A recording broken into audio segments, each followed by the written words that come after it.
Hello there, everyone. Welcome to the Datavault podcast. Nice to see you all here today. And our next topic in the list will be looking at PII data, which is a great topic to talk to. Yeah. Anyway, I'm joined today by Alex Higgs, who's our main product developer for AutomateDV. Hello. Hello, welcome. Right, I guess we better launch straight into PII data because it's a very common topic we hear questions about. And I think the thing about PII data, really, the answer is it's down to data engineering. There's nothing really in Datavault that has specific guidance on what to do with PII data. Yeah. It's just other data that's coming in that has particularly sensitive nature about it. Yep. Okay. So I think what we can probably do is give you 2 or 3 ideas about how you might tackle this. And some of these are related to Snowflake, which has got some great features for masking and so on in there. But these are easily adaptable, I think, to many other data platforms. So take the ideas and run with them and see what you think. So the first thing is, some people say, well, we need to not bring PII data in the first place, which I think is the best idea of all. Yeah.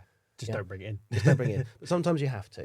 You know, if you've got an HR analytics system, you might need to cut things like salaries and grades and stuff and buy various sensitive attributes to prove that you're an equal opportunities employer. Addresses, postcodes. That sort of thing, yes. Yeah. So, or even worse, you might need to prove that you're non-discriminatory by age. Yep. Or by sexual orientation or such things. All so the protected attributes. All the protected attributes, that's right. So the first thing is, don't bring them in if you can avoid it. If you can't avoid it, don't forget to do your data processing impact assessments on this, document the reasons and the fact that you do need that data. You have a right to know, and then start bringing this in. Now, I guess then the next thing to say is you may not actually need to know the values that are in there. You might need to just sort by certain tokens. Yep. So you could possibly substitute certain values for others. That doesn't really quite mask the data, but it gives you a very small amount of protection on it. You can probably work out what the masking means if you have a token in replacement for a sensitive value. Yeah, same thing for hashing as well, I suppose. If you use a very light touch algorithm, you can reverse it. Well, someone can sit down and say, well, they're hashing male. So if I type male in elsewhere and hash it, find out what that value is, and then look for it in the database. Exactly. So you need to salt it or something. It's not 100% reliable. Yeah. Yeah. Mm-hmm. But really, those are just masking tape mechanisms. Workarounds. Yeah. So what else you can do though is so let's have a look at Snowflake. You can create a PII role in the database, or several PII roles depending on how you want to break your data up, and basically say that a column can be hidden or a column can be masked unless you have that role. Yes. Yep. So you could have a satellite, and there could be columns in that satellite which are PII, and you can have a very fine grain of masking in there to say, well, this is a PII column, therefore we're going to mask this unless you have this role. And you can create the role as part of your security setup.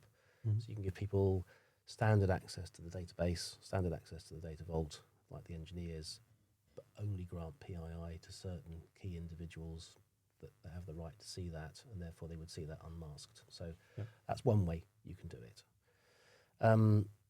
Other ways, you can break the PII data out into a completely separate satellite, completely separate data set, and you could put that in the same schema. You could stick it in another schema and still have that link back to the hub or link that it joins to. Keeps it entirely separate. Keeps it entirely separate. Yeah. You can then hide the table entirely, so people just don't even know that exists. You see, previously you knew there was a column called this in the data set, but it was masked.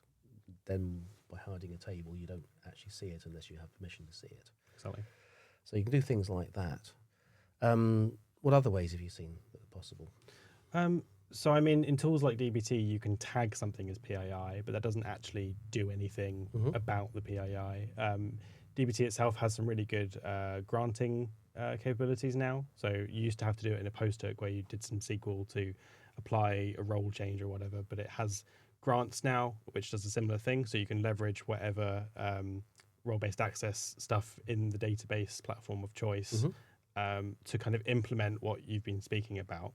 But it doesn't have anything built in for doing any masking or anything, just makes it easier to implement. I think one of the things I've seen is bringing in the PII, but taking out certain elements of the data. So, for example, a postcode, taking out the last few digits.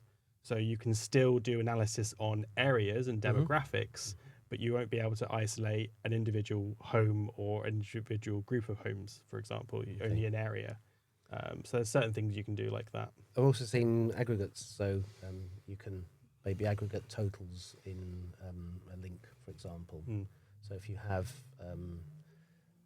a person attached to maybe purchases, person makes purchase in the link, you could put in the link some aggregate data around the PII data, so you could do a count of that for statistical purposes. Making a purchase is a good example there, but what I'm trying to get at there is if person's related to purchase, the person can make multiple purchases. Purchase can be made by over many people. You can put some aggregate data in there and get total of certain protected characteristics in there without actually having to identify the person itself directly. And you'd be fixing that on load through the staging area of the data. So that's actually another good question, is at what point in your data flow do you filter out or handle PII? And generally speaking, is do it as early as possible. So don't even let it into landing if you can avoid it. Exactly, and then deal with it in landing if you can, and then if you have to, deal with it by splitting it in the raw vault. Do it as early as you can is the rule of thumb. Anyway, so I think that's more or less it. I mean, there's probably other ways to look at it. What we're saying is it's really a technical problem rather than a Datavault problem. Datavault says model it, bring it in, maybe split it out into a separate satellite, and then it's down to you to use the appropriate security measures to hide it. I think we should caveat here that we obviously aren't legal experts, so please check with the powers that be in your organisation if necessary. Well, yes, exactly. check your solution with them and see whether that's acceptable to them or not, and we'll riff around that. Okay, right, thank you very much. Thanks so much. Thanks very much for today for listening. We'll obviously be back next week with another podcast on another topic.